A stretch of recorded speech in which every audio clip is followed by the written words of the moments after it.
రోజుల్లో జగన్ గారు పాదయాత్ర మొదలు పెడతాను. పాదయాత్ర 2 అని చెప్తూ ఉన్నారు.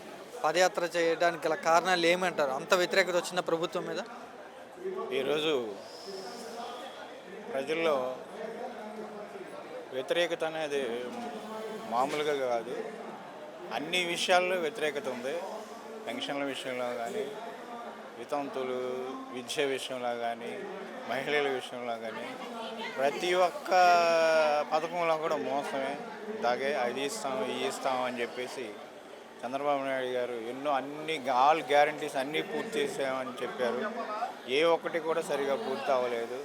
ఎవరికి కూడా ఇంతవరకు ఒక రేషన్ కార్డు వచ్చింది లేదు, ఒక సర్టిఫికేట్లు వచ్చింది లేదు.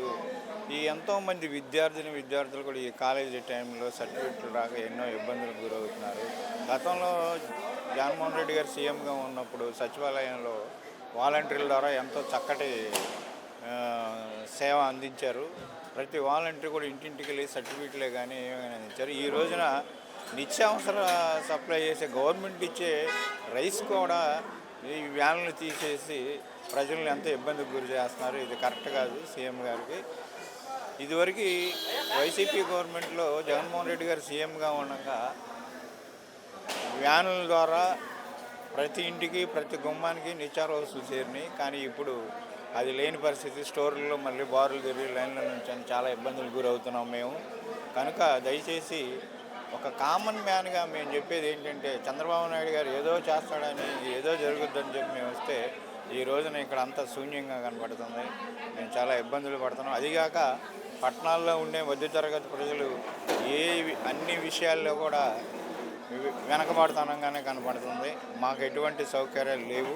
కాలేజీల విషయం కానీ, విద్యార్థుల విషయంలో కానీ, మరీ ముఖ్యంగా విద్యులు వృత్తంతులు మహిళలు పెన్షన్ల కోసం కూడా పరిగాపులు గడుపుతాం. ఆ పెన్షన్ కూడా టైంకి ఇస్తామంటున్నారు కానీ టైంకి రావట్లేదు. ఒక వాలంటరీకి ఒక్కో సచివాలయానికి 5 వాలంటీర్లు ఉండటం వల్ల మాకు సరిగా పెన్షన్లు కూడా అందలేని పరిస్థితి ఉంది. ఎప్పుడైతే జగన్ గారు పాదయాత్ర చేస్తారని మాట బయటకు వచ్చిందో వెంటనే అటు నుంచి విమర్శలు వస్తున్నాయి. ఇప్పటికే బయటకు వచ్చి జనాలను చంపేస్తున్నాడు జగన్, మళ్ళీ పాదయాత్ర చేసి ఎంతమందిని చెప్తే రెడీగా ఉన్నాడు జగన్ అని విమర్శిస్తున్నారు కూటమి వాళ్ళు. జగన్మోహన్ రెడ్డి గారు పాదయాత్ర చేస్తాడనగానే అంత భయపడాల్సిన అవసరం ఏముంది? నువ్వు ఎన్నో పథకాలు అమలు చేసావు, ఎన్నో పథకాలు జరుగుతున్నప్పుడు ఆయన వచ్చి మిమ్మల్ని ఏం చేయగలుగుతాడు? మీరు ఎందుకు అంత భయపడుతున్నారు అంటే, మీరు సరిగ్గా పాలన అందించలేకపోతున్నారు కాబట్టి.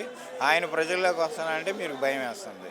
ఆ భయం మీలో కలిగింది కాబట్టి మీ పరిపాలన ఏదో వెనకబడిపోయిందని ప్రజలకు క్లియర్గా అర్థమైపోతుంది. కనుక జగన్మోహన్ రెడ్డి గారు రానున్న రోజుల్లో ప్రతి గుమ్మానికి ప్రతి ఇంటికి టచ్ చేస్తారు. ప్రతి ఒక్క పేద రైతుని, ప్రతి ఒక్క పేద మహిళల్ని, ప్రతి ఒక్క అందరిని ఆయన దర్శిస్తారు. గతంలో ఎన్నో పథకాలు ప్రతి కుల మత భేదం లేకుండా అందరికీ అందినాయి. కానీ మరి ఈరోజు పార్టీ పరంగా చూసి మొహాలు చూసి పథకాలు అమలు చేయడం జరుగుతుంది. ఇది చాలా అసౌకర్యంగా అనిపిస్తుంది. పక్కేమో చంద్రబాబు గారు ఇప్పటికే భూతాన్ని నేను భూస్థాపితం చేశాను, ఇక లెగదని చెప్తూ ఉన్నారు. పవన్ కళ్యాణ్ గారు ఏమో 2 సార్లైనా 3 సార్లైనా మేము కలిసే ఉంటామని చెప్తున్నారు. పవన్ కళ్యాణ్ గారి గురించి చెప్పాలంటే నిజానికి మేము ఎంతో గొప్పగా ఊహించుకున్నాం. పవన్ కళ్యాణ్ గారు ఆయన ఏదో గొప్ప నాయకుడు అవుతాడు, జనాలకు మంచి సేవ చేస్తాడు అనుకుంటాను కదా. కానీ ఆయన ఒక ప్యాకేజీకి అలవాటు పడిపోయి ప్యాకేజీ స్టార్ లాగా మాట్లాడడం ఇది చాలా హాస్యాస్పదంగా ఉంది. కనుక ఆయన పరిపాలన విధానం ఏంటో ముందు అది తెలుసుకుని, ఒక డిప్యూటీ సీఎం ఉండి ఒక మండలంలో కానీ ఆయన నియోజకవర్గంలో కూడా ఆయన పర్యటించలేని పరిస్థితులు ఆయన ఉన్నాడు.